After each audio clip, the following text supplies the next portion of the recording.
میں جس مچان پر بیٹھا تھا زمین سے اس کی اونچائی 7-8 فٹ سے زیادہ نہ تھی، اور اگر شیرنی کی اگلی دائیں ٹانگ زخمی نہ ہوتی تو وہ یقیناً اتنی بلندی تک آسانی سے جست لگا کر مجھے پکڑ سکتی تھی، اور ممکن ہے کہ اگر طوفان باد و باران نہ نازل ہوتا تو وہ ایسا کر بھی گزرتی۔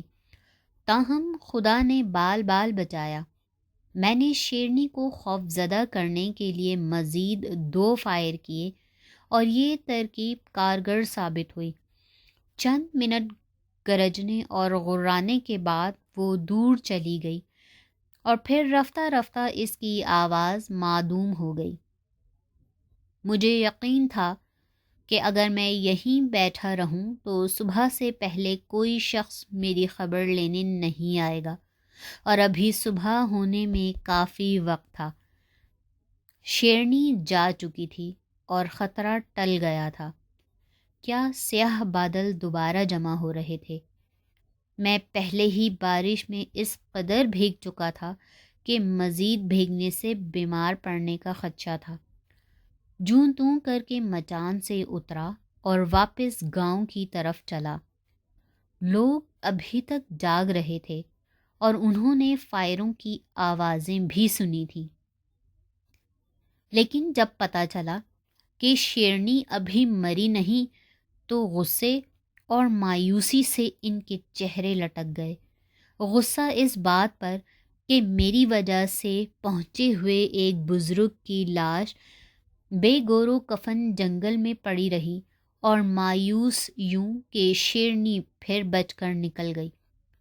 لوگوں نے اگرچہ مجھ سے کچھ کہا تو نہیں، لیکن پھر بھی ان کی ناراضگی کا اندازہ کرنا مشکل نہ تھا۔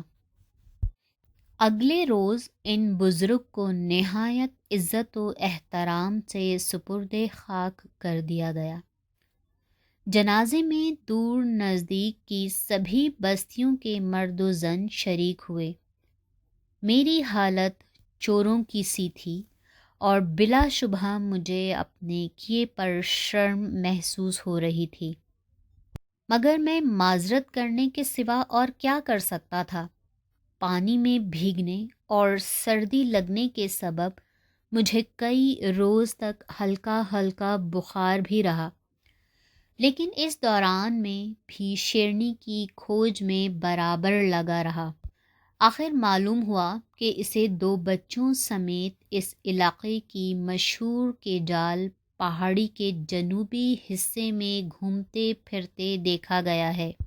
کیجال پہاڑی کے بارے میں مقامی باشندے طرح طرح کی کہانیاں بیان کرتے تھے۔ ایک روایت یہ تھی کہ اس پہاڑی پر صدیوں پہلے کوئی بزرگ آ کر ٹھہرے تھے اور انہوں نے چلہ کشی کی تھی۔ چلے کے دوران میں، جس کی مدت 40 روز تھی، ان بزرگ نے کچھ کھایا نہ پیا، لیکن انہیں جسمانی کمزوری یا نقاہت مطلق نہ ہوئی۔ پھر لوگوں نے دیکھا کہ جنگل کے تمام جانور اپنے اپنے ٹھکانوں سے نکلے اور پہاڑی کے گرد جمع ہو گئے۔ ان میں درندے، چرند، پرند سبھی شامل تھے۔ وہ ان بزرگ کو سلام کرنے آئے تھے، لیکن بزرگ نے آنکھ اٹھا کر بھی ان کی طرف نہ دیکھا اور ہاتھ کے اشارے سے چلے جانے کا حکم دیا۔ چنانچہ سبھی جانور خاموشی سے چلے گئے۔ پھر لوگوں نے یہ بھی دیکھا کہ درندے اس پہاڑی کے گرد ساری ساری رات پہرا دیتے۔ بعد میں وہ بزرگ اچانک غائب ہو گئے، لیکن ان کی برکت ابھی تک اس پہاڑی پر موجود ہے، اور اس کا ثبوت یہ ہے کہ جو شخص پہاڑی کی چوٹی پر پناہ لے لے، اسے کوئی درندہ یا دوسرا جانور نقصان نہیں پہنچا سکتا۔ کیجال پہاڑی کے گرد و نواح میں 3 بستیاں بڑی مشہور اور خوب آباد تھیں۔ ایک کا نام تیلوک، دوسری کا تیلوکالونگ تیسری کو تیلوک مینکھوانگ کہتے ہیں۔ ملائی زبان میں تیلوک کا لفظ بستی یا گاؤں کے لیے استعمال ہوتا ہے۔ زیادہ تر باشندے درختوں سے ربڑ نکالنے، کٹائی کرنے، گھاس جمع کرنے اور اس طرح کے بہت سے کام کیا کرتے تھے۔ نہایت صابر و شاکر تھے۔ جو مل جاتا اس پر قناعت کرنے والے، فائدہ ہوتا تو خدا کا شکر ادا کرتے، اور اگر نقصان ہو جاتا تو خدا کی طرف سے کوئی بہتری سمجھ کر بھول جاتے۔ جنگلی درندے آئے دن ان کے جانور اٹھا اٹھا کر لے جاتے، مگر ان لوگوں کو پرواہ نہ تھی۔ میں نے کئی آدمیوں کی زبانیں سنا کہ یہ درندے بھی خدا کی مخلوق ہیں اور انہیں رزق دینا بھی اللہ کا کام ہے، لہٰذا مہینے 2 مہینے میں چند مویشی ان کی خوراک بن جائیں تو کیا حرج ہے۔ ان لوگوں نے خود بھی جنگلی درندوں سے چھٹکارا پانے کی کبھی کوشش نہیں کی۔ غالباً یہ روایت وہاں تھی ہی نہیں کہ جو تمہیں نقصان پہنچائے اسے مار ڈالنے بھگانے کی کوشش کرو۔ بس چپ چاپ ظلم سہنا ان کی فطرت بن چکی تھی۔ کیجال کی یہ آدم خور شیرنی نامعلوم کہاں چھپ گئی تھی۔ بہت عرصے تک اس کا کچھ پتہ نہ چلا، اور اس دوران میں کسی نئی واردات کا بھی تذکرہ سننے میں نہ آیا۔ بہرحال لوگوں نے سکون کا سانس لیا اور اطمینان سے اپنے اپنے کاموں میں مصروف ہو گئے، لیکن میرے دل میں یہ پھانس سی اٹکی ہوئی تھی۔ میں جاننا چاہتا تھا آخر شیرنی اور اس کے بچوں پر کیا بیتی۔ کیجال کی گرد و نواح میں ایک ایک چپا چھان مارا، مگر ان کا کوئی سراغ نہ ملا۔ البتہ بعض لوگوں نے یہ اقرار کیا کہ انہوں نے رات کے ہولناک سناٹے میں پہاڑی کی طرف سے شیروں کے دہاڑنے کی آوازیں ضرور سنی ہیں۔ کیجال کے چاروں طرف نہایت گھنا اور تاریک جنگل تھا، جسے ایک اور برطانوی کمپنی نے خرید لیا تھا، اور چند روز کے اندر اس میں کام شروع ہونے والا تھا۔ ایک دن کا ذکر ہے، میں اپنے دوست سے ملنے پنچورج کی طرف گیا۔ جس جگہ میں رہتا تھا وہاں پنچور کا فاصلہ تقریباً 20 میل تھا، اور گھوڑے کے سوا اور کوئی سفر کا چارہ نہ تھا۔ صبح کا وقت تھا اور سنہری دھوپ چاروں طرف پھیلی ہوئی تھی۔ میں اپنے گھوڑے پر محو سفر تھا۔ راستے میں جا بجا مزدور کام کرتے دکھائی دیے۔ سبھی مجھے جانتے پہچانتے تھے۔ ان سے شیرنی اور اس کے بچوں کے بارے میں پوچھتا آگے بڑھ گیا۔ کوئی خاص بات معلوم نہ ہوئی۔ جب پہاڑی کے دامن میں پہنچا تو دوپہر ہو چکی تھی۔ میں نے گھوڑا ایک ٹیلے کے پاس روکا اور اسے گھاس چرنے کے لیے چھوڑ دیا۔ پھر میں نے اپنا ناشتے دان نکالا اور ایک طرف بیٹھ کر کھانا کھانے لگا۔ میرا خیال تھا کہ تیسرے پہر تک پنچور پہنچ جاؤں گا۔ ابھی بمشکل میں نے چند نوالے ہی کھائے تھے کہ گھوڑا زور زور سے ہنہنانے لگا۔ پھر دوڑ کر میرے پاس آیا۔ وہ بری طرح کانپ رہا تھا۔ میں سمجھ گیا ضرور کوئی بات ہے۔ فوراً رائفل سنبھالی اور چوکنا ہو کر اپنے ارد گرد دیکھا۔ دائیں ہاتھ پر ایک بلند ٹیلے کے ساتھ ایک چھوٹی سی کھائی تھی، اور اس میں کسی جانور کے آہستہ آہستہ حرکت کرنے کی آواز آ رہی تھی۔ میں بھی گھاس میں چھپ گیا۔ گھوڑا ایک بار پھر ہنہنایا اور یک لخت ایک طرف اندھا دھند بھاگ اٹھا، اور ابھی میں اسے حیرت اور خوف کی ملی جلی نظروں سے دیکھ رہا تھا کہ کھائی میں سے دو غراتی، گرجتی، نہایت خوبصورت شیرنیاں برآمد ہوئیں اور گھوڑے کے تعاقب میں روانہ ہو گئیں۔ چشمے زدن میں انہوں نے گھوڑے کو جا لیا، اور اس سے بیشتر کہ میں کچھ سمجھ سکوں وہ گھوڑے کو گھسیٹ کر جنگل میں غائب ہو گئیں۔ دیر تک پتھر کے بے جان بت کی مانند میں بھی گھاس پر بے حس و حرکت پڑا رہا، پھر ہمت کر کے اٹھا اور کھائی کی طرف چلا۔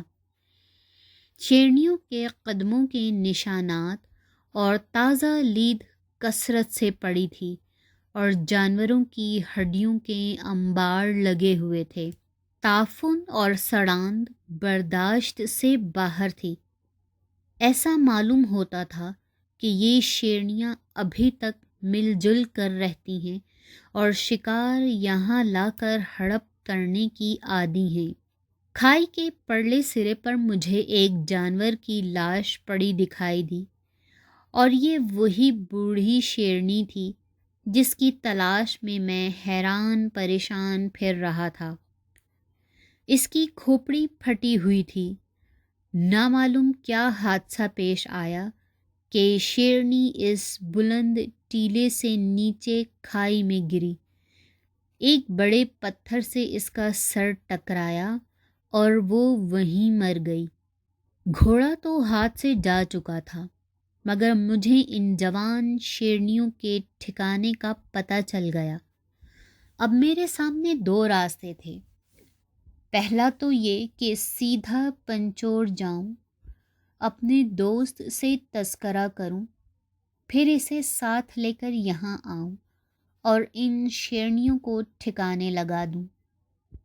دوسرا راستہ یہ تھا کہ چھپ کر شیرنیوں کا انتظار کروں۔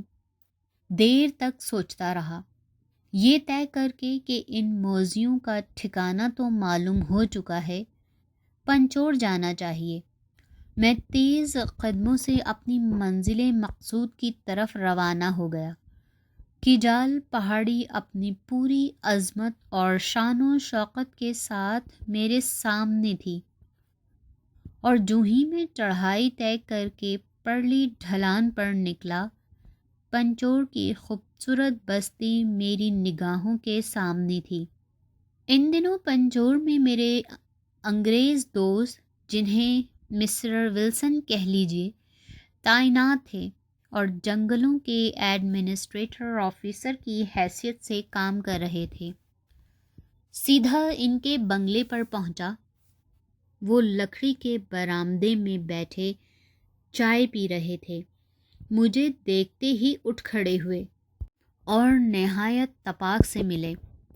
آدم خور شیرنی کی داستانیں ان کے کانوں تک پہنچ چکی تھیں، اور اگرچہ انہیں کبھی شکار سے واسطہ نہیں پڑا تھا، لیکن تھے جیدار آدمی۔ میرا قصہ سن کر بہت ہنسے اور کہنے لگے، خدا کا شکر ادا کیجئے کہ گھوڑے پر بات ٹل گئی، ورنہ وہ شیرنیاں آپ کو بھی پکڑ کر لے جاتی۔ جی ہاں، بس معجزہ ہی ہو گیا، میں نے کہا، مگر یہ سمجھ لیجئے کہ اب پھر اس علاقے پر کوئی آفت آیا ہی چاہتی ہے۔ آدم خور شیرنی تو مر چکی ہے، میں اس کی لاش کھائی پر پڑی ہوئی دیکھ چکا ہوں۔ وہ بلند چٹان سے اتفاقیہ طور پر گری اور مر گئی۔ اس کے دو بچے جوان ہو چکے ہیں اور دونوں مادہ ہیں۔ انہی نے میرے گھوڑے کو پکڑا ہے۔ مجھے معلوم ہے انہیں بچپن سے ہی آدمی کے خون اور گوشت کا چسکا پڑا ہوا ہے۔ ابھی تو وہ مویشیوں کے پیچھے ہیں، لیکن جلد ہی آدمیوں کی بھی باری آئے گی، اور علاقہ بھی آپ کا ہے۔ مسٹر ولسن یہ سن کر متفکر ہو گئے۔ چند لمحے تک خاموش بیٹھے، کچھ سوچتے رہے، پھر کہنے لگے، واقعی بات تو تشویش کی ہے۔ آج کل حکام کا زور ہے، اگر ان دنوں کچھ گڑبڑ ہوئی تو خاصا نقصان ہوگا۔ ان درندوں کا ابھی سے انتظام ہونا چاہیے۔ آپ اس سلسلے میں کیا کر سکتے ہیں؟ جناب، میرے علاقے میں ابتری پھیلی ہوئی ہے، اب خدا خدا کر کے کچھ سکون ہوا ہے، لیکن جیسا کہ میں نے کہا ہے کہ یہ سکون عارضی ہے، حالات تبدیل ہونے میں زیادہ دیر نہ لگے گی۔ میں تو اس لیے آیا تھا کہ آپ حکومت کی طرف سے مجھے کیا کیا سہولتیں پہنچا سکتے ہیں۔ سہولت تو جو آپ کہیں مل سکتی ہے، مسٹر ولسن نے کہا، لیکن مصیبت یہ ہے کہ یہاں کے لوگ بڑے عجیب ہیں۔ ان سے آپ کو تعاون بمشکل ملے گا اور لوگوں کی مدد کے بغیر کوئی قدم اٹھانا خطرناک ہوگا۔ بہرحال آپ آج آرام کیجیے، صبح میں اپنے چند کارندوں کو بلاؤں گا۔ ان میں چند لوگ نڈر اور جنگلوں سے واقف ہیں۔ روپے کا لالچ کام کر جائے گا، شاید ان میں سے ایک آدھ آدمی بندوق چلانا بھی جانتا ہو۔ اگلے روز الیو صبح میں بیدار ہوا۔ مسٹر ولسن کے اردلی سے معلوم ہوا کہ صاحب دورے پر چلے گئے ہیں اور شام تک لوٹیں گے۔ میں نے رائفل کندھے پر لٹکائی اور گاؤں کی سیر کے لیے نکل کھڑا ہوا۔ یہ گاؤں 3 طرف سے چھوٹی چھوٹی پہاڑیوں میں گھرا ہوا تھا۔ آبادی مشکل سے 500-600 نفوس پر مشتمل ہوگی۔ مکان سب کے سب لکڑی کے بنے ہوئے تھے۔ مرد کام پر جا چکے تھے، بچے گھروں اور گلیوں میں کھیل رہے تھے اور عورتیں آپس میں گپ شپ میں مگن تھیں۔ میری طرف کسی نے توجہ نہ دی۔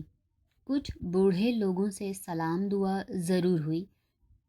1-1.5 گھنٹہ گھوم پھر کر بنگلے کی طرف لوٹا۔ یکایک 15-20 آدمیوں کا ایک گروہ شمال سے گاؤں کی طرف آتا دکھائی دیا۔ یہ لوگ بے وقت واپس آ رہے تھے، اس لیے میں رک کر ان کا انتظار کرنے لگا۔ یقیناً کوئی حادثہ پیش آیا ہے۔ جب یہ گروہ قریب پہنچا تو میں نے دیکھا ان کے چہروں پر ہوائیاں اڑی ہوئی ہیں اور وہ چیخ چیخ کر اپنی زبان میں ایک دوسرے سے کہہ رہے تھے۔ ان میں چند آدمی ایسے بھی تھے جنہیں میں پہچانتا تھا اور وہ میری شکل سے آشنا تھے۔ چنانچہ بستی کی طرف جانے کی بجائے سیدھے میری طرف آئے اور آتے ہی کہنے لگے، جناب جلدی جائیے، کالونگ والی سڑک پر 15 فٹ لمبا اور 5 فٹ اونچا شیر گھوم رہا ہے۔ اس نے ہم پر حملہ کرنے کی کوشش کی تھی، مگر خدا نے بچا لیا۔ ہم کام پر جا رہے تھے اور وہ ہمارے انتظار میں وہاں چھپا ہوا تھا۔ اس نے ہمیں دیکھا اور دانت نکال کر غرایا۔ شیر نہیں، شیرنی تھی، دوسرے نے تردید کرتے ہوئے کہا۔ میں نے غور سے اسے دیکھا، وہ شیرنی تھی۔ میں سمجھ گیا کہ انہوں نے جڑواں شیرنیوں میں سے کسی ایک کو دیکھ لیا ہے، لیکن حیرت یہ تھی کہ دن نکلنے کے بعد بھی اس نے انہیں ادھر سے گزرنے کی اجازت نہیں دی تھی۔ آؤ تم لوگ میرے ساتھ چلو، میں نے کہا، ڈرو مت، میرے پاس بندوق ہے، میں اس شیرنی کی تلاش میں ادھر آیا ہوں۔ بڑی مشکل سے میں نے انہیں ساتھ لیا۔ ان سب کے پاس کلہاڑیاں تھیں اور جسمانی طور پر بھی سب ہٹے کٹے تھے۔ اگر چاہتے تو شیرنی کو گھیر کر چند لمحوں میں تکا بوٹی کر ڈالتے۔ اس معاملے میں یوگنڈا، کینیا اور نیروبی کے جنگلی خاصے تیز ہوتے ہیں۔ وہ اپنے نیزوں، تیر کمانوں سے ہی شیروں، چیتوں، گینڈوں اور ہاتھیوں کو ہلاک کر ڈالتے ہیں۔ اگرچہ ایسی مہموں میں کئی لوگ مارے بھی جاتے ہیں، بہرحال میں ان سب افراد کو نصیحت کرتا اور بہادر لوگوں کے قصے سناتا ہوا اس پگڈنڈی کی طرف چلا جدھر سے وہ لوگ آ رہے تھے۔ یہاں جنگل زیادہ گھنا نہ تھا، زمین نرم اور دلدلی تھی اور جھاڑ جھنکار کثرت سے اگا ہوا تھا۔ ان جھاڑیوں کو عبور کرنا انسان کے بس میں نہ تھا، کیونکہ 3-3 انچ لمبے اور سوئیوں کی مانند نوکیلے کانٹے تھے۔ میں نے ان آدمیوں سے کہہ دیا تھا کہ وہ اونچی آواز میں باتیں کرتے یا کوئی گیت گاتے ہوئے چلیں، تاکہ شیرنی اگر اب بھی ہوئی تو اپنے آرام میں خلل پا کر دوبارہ متوجہ ہوگی۔ تقریباً 2.5-3 میل چلنے کے بعد اچانک ایک شخص چلایا، دیکھیے جناب، یہ ہے اس کے پنجوں کے نشان۔ میں نے ان نشانات کو غور سے دیکھا اور دیکھتے ہی سمجھ گیا کہ یہ شیرنی ہے۔ مجھے ان لوگوں نے بتایا تھا کہ اس کا قد 15 فٹ لمبا اور 5 فٹ اونچا ہے، لیکن اس کے قد و قامت کا جو اندازہ کیا وہ یہ تھا کہ قد دم سے لے کر ناک تک 7 فٹ لمبا اور اونچائی تقریباً 2.5 فٹ تھی۔ نرم زمین پر اس کے گہرے پنجوں کے نشانات بھی یہ ظاہر کرتے تھے کہ اس کا وزن عام شیرنیوں کی نسبت کچھ زیادہ ہی ہے۔ بہرحال ہم آگے بڑھتے چلے گئے۔ حد نظر تک خاردار جھاڑیاں بے حس و حرکت کھڑی تھیں۔ کہیں کہیں جنگلی چوہوں اور نیولوں کے غول بھی پھرتے نظر آئے، مگر ہمارے قدموں کی آہٹ پا کر چشمِ زدن میں غائب ہو جاتے۔ شیرنی کے پنجوں کے نشان جھاڑیوں کے ساتھ سیدھ میں مشرق کی طرف چلے گئے تھے۔ اب ہم یہ اجاڑ اور ویران حصہ عبور کر کے ایک سرسبز و شاداب پہاڑی کے دامن میں داخل ہوئے، جس کے اوپری جانب ایک گھنا اور ہیبت ناک ربڑ کے درختوں کا جنگل پھیلا ہوا تھا، اور یہ مزدور اس جنگل میں کام کرتے تھے۔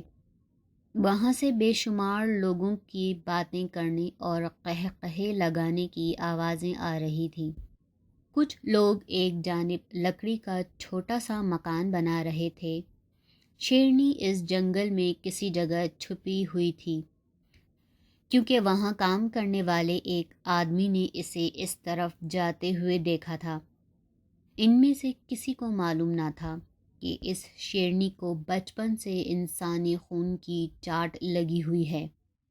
بہرحال میں نے اس موقع پر یہ خبر سنا کر افراتفری پھیلانے کو مناسب نہ سمجھا، البتہ نگران کو بتا دیا کہ شیرنی کا خاص خیال رکھے کہ وہ آدم خور ہے اور کسی وقت بھی مزدوروں پر حملہ کر سکتی ہے۔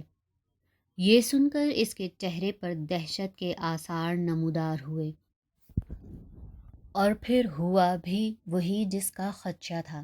چند منٹ کے اندر اندر یہ خوفناک خبر سارے جنگل میں پھیل چکی تھی، اور مزدور کام بند کر کے ایک جگہ جمع ہو رہے تھے۔